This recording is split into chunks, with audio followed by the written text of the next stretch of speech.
Krishna. My name is Krishna Prana Devi Dasi, and I am the Director of Intimate Partner Abuse Prevention for the North American Vaishnavi Ministry. We are so excited to be a part of the 16 Days of Activism Against Gender-Based Violence campaign. And I'm here today to talk a little bit about gender-based violence, also known as intimate partner abuse. You might notice that I'll use those two terms interchangeably. So the essence of any kind of abuse is to gain power or control over another. So to give a very broad definition of abuse, it can be any behavior with the intention to gain power or control over another person.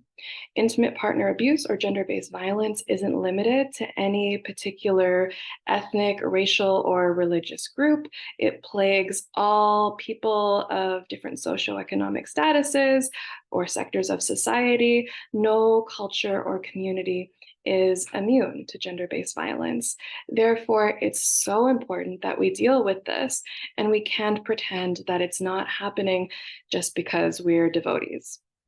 There are some biases that get in the way of dealing with intimate partner abuse, such as women being seen as emotional or sentimental, which stops them from being taken seriously. Misinterpretations of scripture, also known as scripture bending, for example, believing that women are supposed to be subservient to men and therefore tolerate everything, including abuse. And another bias that gets in the way is spiritual bypassing, such as seeing it as a woman's karma to just go through abuse and therefore not do anything about it. The costs of abuse or gender-based violence can be devastating. So there's the economic costs of abuse. Some of the factors that go into that are law enforcement involvement, legal work, medical and mental health treatment, lost productivity at work, or having to take time off as a result of having to deal with gender-based violence. The costs of emotional and psychological scars are, of course, immeasurable.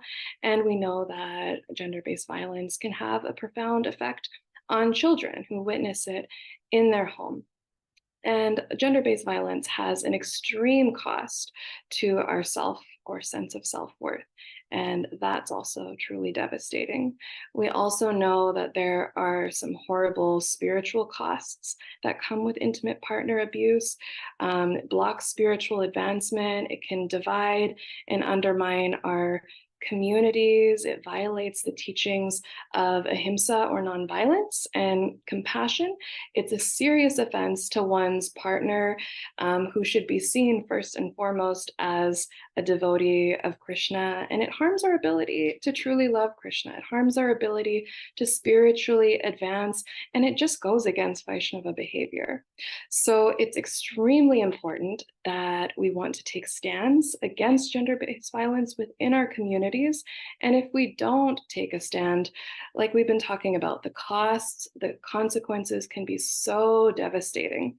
It can create a real sense of incongruency or confusion to see devotees not only acting in abusive ways, but see devotees tolerating or condoning abuse, especially seeing devotees in a position of management condone abuse, right? This can create a real crisis of faith.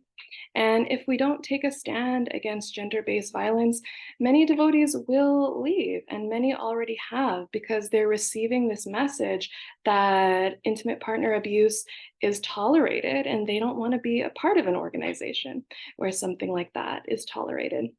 In the same token, it's going to stop our ISKCON communities from growing if we don't take a stand against gender-based violence, because new people will come in and see this type of abuse being condoned or tolerated, and they won't want to be a part of that.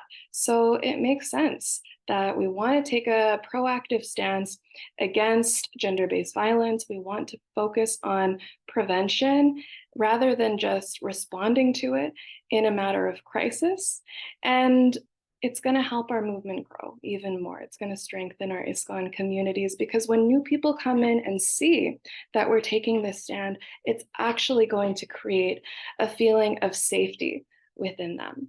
And of course, it goes without saying, it's helping our Vaishnavis to either get the support they need to leave an abusive situation or figure out how they can keep themselves safe in the meantime if they choose to stay, right? And at the end of the day, we want to feel, or rather, we want to stay relevant in the world. And by taking a proactive and preventative stance against gender-based violence, this is a way that we can stay relevant within a changing world and help people to feel truly safe as they enter into our ISKCON communities. In conclusion, I'd like to leave you with one final message, that even the most intelligent and capable women fall into abusive relationships. Contrary to what some believe, there's no one type of abused women. So if you find yourself in this type of situation, please be kind to yourself. Please don't go into that judgmental or self-shaming place, because it doesn't speak to the person that you are if you happen to end up in this type of situation. And it's very easy to fall into the trap of getting self-critical for ending up there or having stayed in an abusive relationship. And we know something that helps us to move forward is being able to have compassion. So thank you so much. Hare Krishna.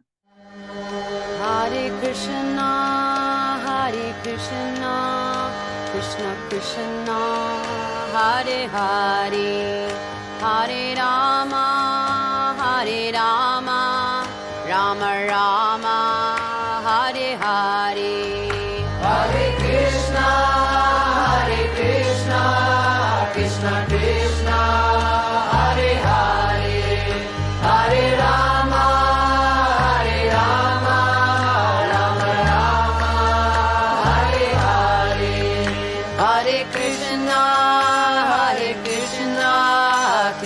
Krishna, Hare Hare, Hare Rama.